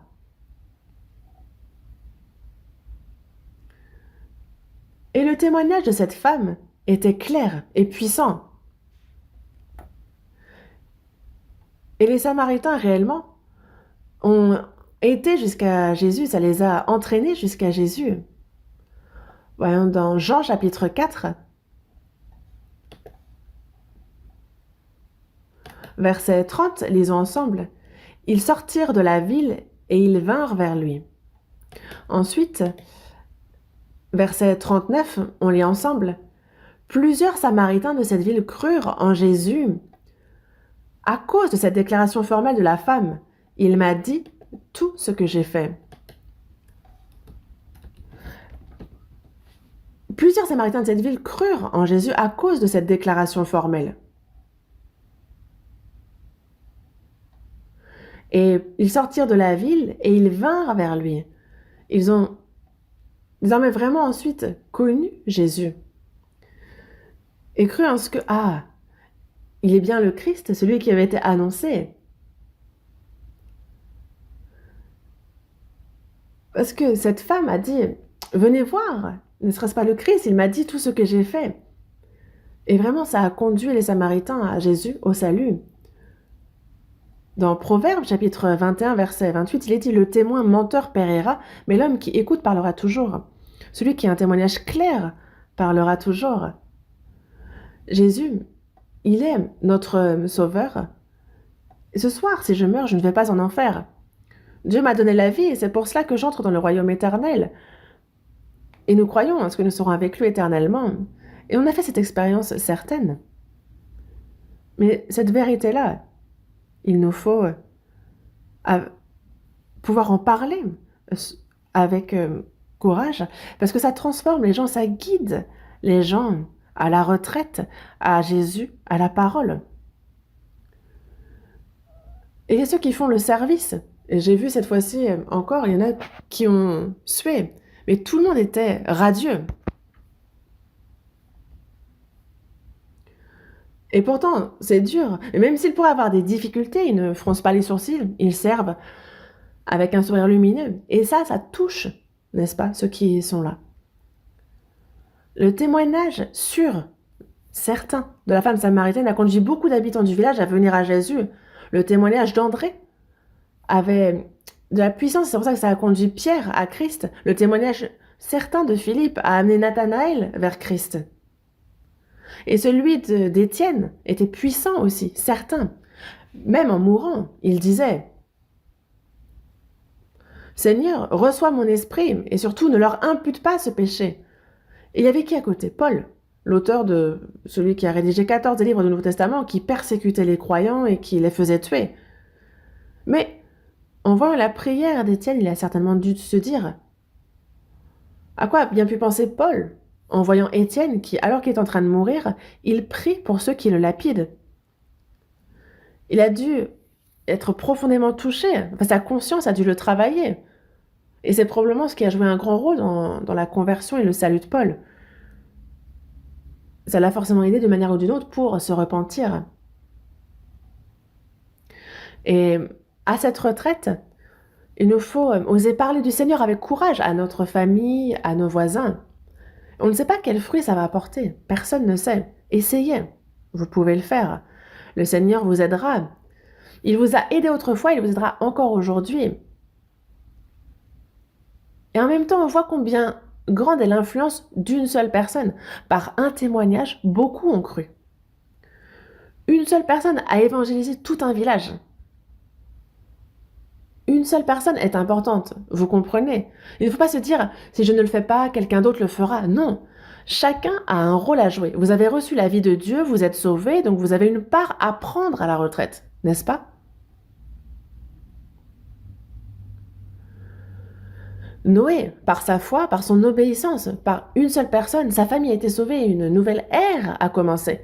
Par la foi et l'obéissance d'Abraham, beaucoup de descendants spirituels sont nés. Par Moïse, une personne, par son dévouement, lui qui a tout sacrifié, il a conduit Israël hors d'Égypte.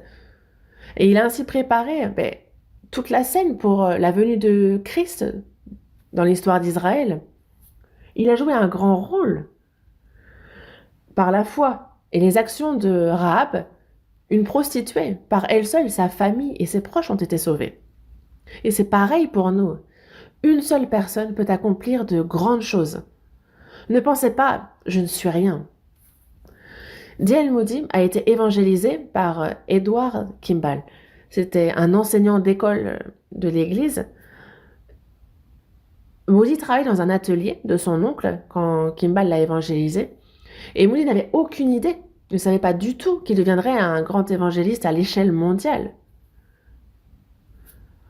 Kimball ne s'est jamais imaginé que Moody deviendrait un prédicateur de l'évangile à l'échelle mondiale.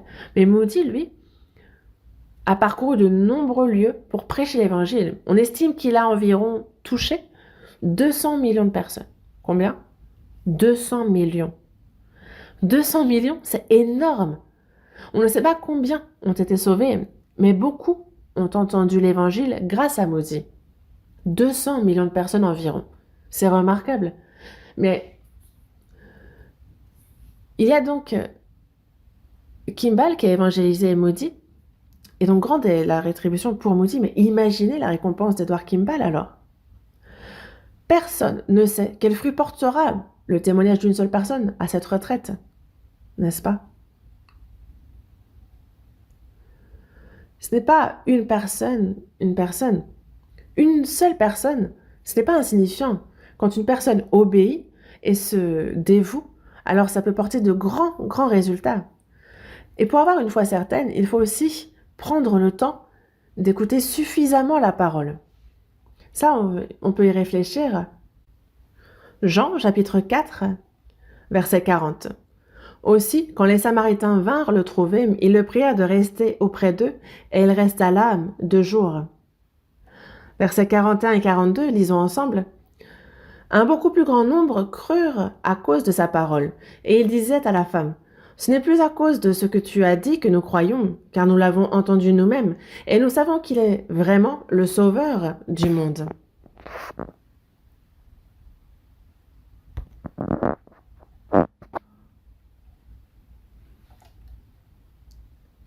Il est resté donc, il demeura 2 jours, Jésus est resté 2 jours parmi eux, il a donc passé beaucoup de temps avec eux, n'est-ce pas? Et durant ces 2 jours, il a certainement continué à leur enseigner la parole. Et donc c'est en écoutant cette parole que beaucoup ont vu leur foi devenir ferme, assurée. car nous l'avons entendu nous-mêmes et nous savons qu'il est vraiment le Sauveur du monde. Il croit désormais.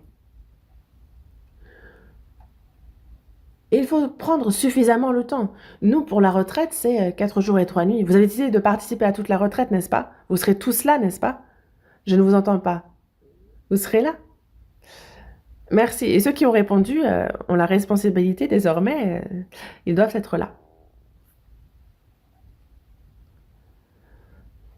Si votre foi est un peu affaiblie, vous pouvez retrouver de la force en faisant le service et en écoutant la parole, vous pouvez aussi être rétabli. Enfin, ceux qui ne sont pas encore sauvés verront aussi leur foi devenir plus ferme parce qu'ils écouteront largement, suffisamment la parole. Pour ça, il est important de prendre le temps suffisamment pour écouter. Dans Néhémie, chapitre 8, verset 3, il y a donc le peuple d'Israël qui reconstruit la muraille. Ils se sont rassemblés et ils écoutent la parole. Et on voit qu'ils écoutaient donc depuis le matin jusqu'à midi. Donc ça fait environ 6 heures. Combien d'heures? 6 heures d'un coup. Est-ce qu'on est parti pour 6 heures, nous? Quand je vais en Afrique, c'est 4 à 5 heures sans se déconcentrer. Et c'est vraiment étonnant de voir des gens écouter 4 à 5 heures concentrés. Mais si on a vraiment dans notre cœur ce désir ardent, alors c'est possible. Sans ce désir ardent, c'est impossible. Mais il est nécessaire d'écouter suffisamment. Dans Actes, chapitre 28, verset 23, il est dit « Depuis le matin jusqu'au soir ». C'est donc toute la journée que l'apôtre Paul a prêché aux Juifs, depuis le matin jusqu'au soir. Et c'est pour ça que c'est donc toute une journée. Et donc en Afrique, il y a le One Day Seminar, c'est vraiment un séminaire sur une journée entière, du matin jusqu'au soir. Il faut suffisamment écouter. Et dans Actes, chapitre 19, verset 9, on voit que l'apôtre Paul prêchait chaque jour dans l'école de Tyrannus. Il écoute chaque jour. Et il y a un ancien manuscrit.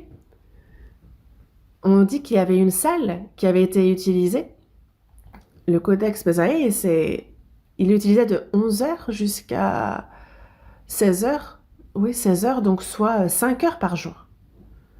Paul avait vraiment une passion extraordinaire. Et il fallait aussi que ceux qui écoutent aient vraiment un cœur ardent, disposé. Parce qu'ici, on voit qu'il demeura 2 jours. Et on a vu que c'est à cause de cela que désormais ils croient, parce qu'ils l'ont entendu. Il faut vraiment prendre le temps suffisamment pour avoir la foi, pour écouter sa parole. Et aussi, quand les saints travaillent, le Seigneur travaille aussi. Imaginez, si cette femme samaritaine avait gardé le silence après avoir rencontré le Messie, est-ce que Jésus aurait pu aller dans le village prêcher? Non. C'est par elle que le village entier a pu être évangélisé. Quand le saint agit, le Seigneur agit. Et ça, c'est vraiment extraordinaire. Si moi, je ne fais rien, ce peut que l'œuvre de Dieu qu'il voulait accomplir par moi puisse être arrêtée. En fait, je peux limiter l'action de Dieu. Et ça, c'est fort. Et c'est pour cela que dans Ésaïe, chapitre 62, il est dit « Ils ne se tairont ni jour ni nuit, point de repos pour vous. » Parce que nous, si on se tait, alors il se tait. Et comme moi, justement, il ne faut pas lui laisser de repos. Il ne faut pas de laisser de repos dans l'œuvre. Ça, c'est un fait. Le Seigneur est à l'œuvre et il a besoin de nous pour ça. Et aussi, pour finir, dans Jean chapitre 4, verset 31,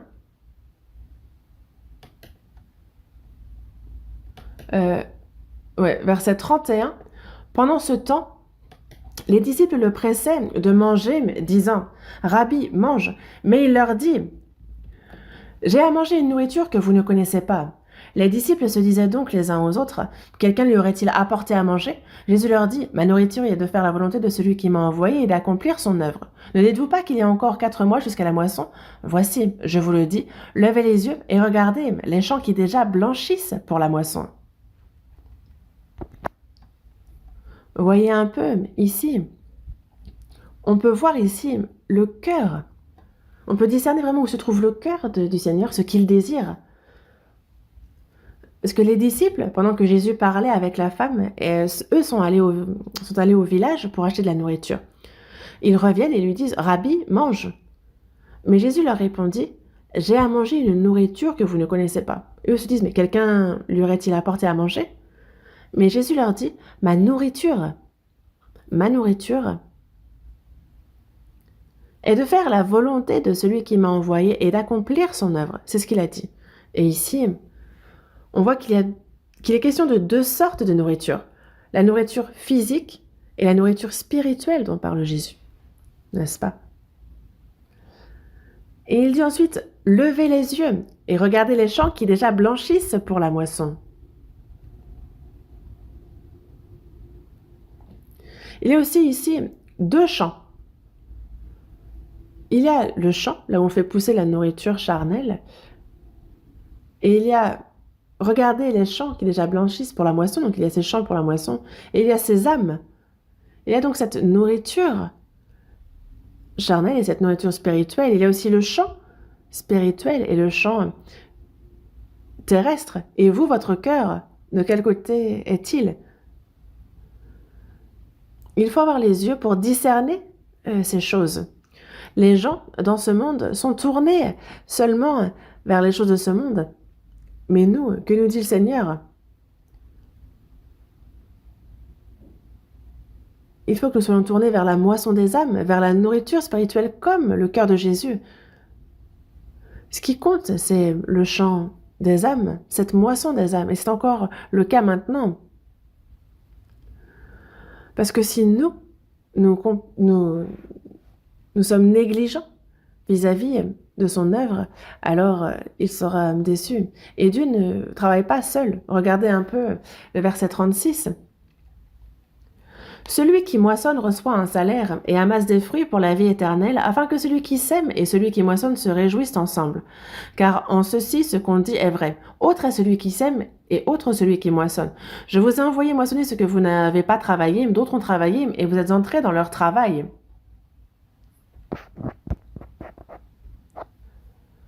Ça a l'air compliqué, à première vue. Mais en réalité, si on réfléchit un peu, c'est très simple. Le Seigneur utilise ici l'exemple de l'agriculture. Pour cultiver la terre, il faut d'abord préparer le champ. Ça demande des efforts. Ensuite, on sème, la plante pousse, mûrit et produit du fruit. Et ensuite, on moissonne. Donc il y a 3 étapes. Préparer le champ, semer et faire croître, puis récolter. Mais qui? La première des choses, c'est qu'il faut préparer le champ. Qui fait cet effort? C'est le peuple d'Israël, les croyants dans l'Ancien Testament. Ils ont préparé la scène pour la venue du Christ, n'est-ce pas? Et Jésus est venu et pendant 33 ans, il a vécu sa vie sur terre. Mais il est bien dit que si le grain de blé qui est tombé en terre ne meurt, il reste seul. Mais s'il meurt, il porte beaucoup de fruits. Jésus est venu mourir, accomplir l'Évangile. Il a porté les péchés de tous les hommes et a réalisé l'expiation. C'est pourquoi, en vérité, chaque être humain est déjà un fruit mûr. Et nous, quand on annonce l'Évangile, on moissonne. Regardez un peu l'œuvre de Dieu dans l'histoire. C'est une œuvre de collaboration. On est d'union. Les saints de l'Ancien Testament, Jésus-Christ lui-même, maintenant les croyants, les saints du Nouveau Testament, tous, on est unis dans une même œuvre. Dieu a agi dans l'histoire d'Israël, Jésus a accompli le salut par sa vie, sa mort et sa résurrection, et aujourd'hui, le Saint-Esprit agit à travers les croyants, à travers les saints, pour moissonner les âmes. C'est un travail d'unité. Voyez un peu la retraite. C'est une moisson, et ce n'est pas seulement le pasteur qui fait le travail. Dieu veut que nous soyons unis. Il y a ceux qui vont être au parking, qui vont guider les voitures, il y a ceux qui préparent la nourriture, il y a ceux qui s'occupent des malades, il y a ceux qui gèrent les lieux, il y a la sécurité, il y a ceux qui font les entretiens, il y a ceux qui enseignent à l'école de l'église, il y a ceux qui s'occupent des logements. Beaucoup de personnes sont unies, unissent leurs forces, collaborent pour que les fruits soient récoltés. Dieu se réjouit de nous voir participer à cette œuvre. Il aime voir l'unité entre les saints. Il veut voir ses enfants travailler ensemble. Il s'en réjouit. Et il faut qu'on le fasse, n'est-ce pas? Participez à la retraite, du début jusqu'à la fin. Venez accompagner. Et alors, l'œuvre de Dieu sera grande durant cette retraite. Je m'excuse d'avoir un peu dépassé le temps imparti. Prions ensemble. Dieu, merci. Merci pour ce temps précieux que tu nous as accordé. Et merci à travers ce passage de la Bible, de ta parole, de nous montrer ce que tu veux, Dieu, comment nous devons agir. Merci pour cette précieuse occasion de pouvoir réfléchir à ton œuvre. De mardi jusqu'à vendredi, il y a le 4e séminaire pour cette retraite. Que ton œuvre soit grande et que dans toute la Corée, de nombreuses âmes soient sauvées, et utilise-nous précieusement pour ton œuvre. Seigneur, nous confions toutes choses entre tes mains. Nous prions pour la sûreté, pour que cette retraite soit grande en grâce. Nous avons prié au nom du Seigneur Jésus qui nous a sauvés. Amen.